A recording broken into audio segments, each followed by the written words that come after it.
Okay, have fun. Bye. And now I just want to kind of go over some stuff that we discovered that just to keep you safe. And let's start right here. I didn't have enough slope on this little copper tubing coming into the puppy pan. And if you don't have enough slope on there, the oil can kind of move backwards in here and go over the lip of your puppy pan. So you have to have enough slope there. You want to have your puppy pan with the high enough sides on it so that the oil doesn't fill and then kind of go over the lip and get you in trouble. Our biggest thing that we discovered was, originally I just cut a hole into the bottom of the Ondol stove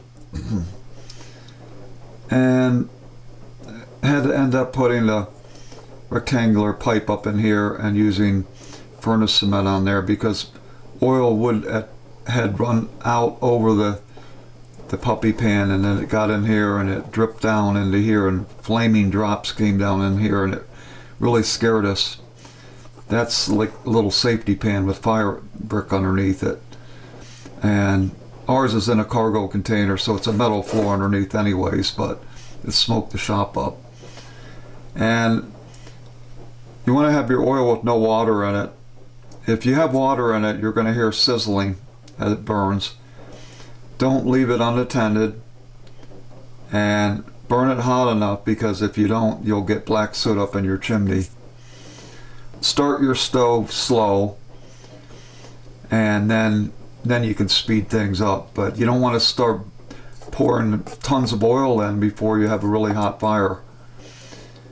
And you have to be aware that on ours, over time, crud builds up on this part sometimes, on the bottom of your copper tubing, and then oil went and works its way back there, and it beat the pan, and it got into here, and then before I had this little rectangular pipe in here, it went in and dripped flaming drops down into that pan, which scared me. And you want to have a t-shirt, a double layer of t-shirt, and screen, your oil.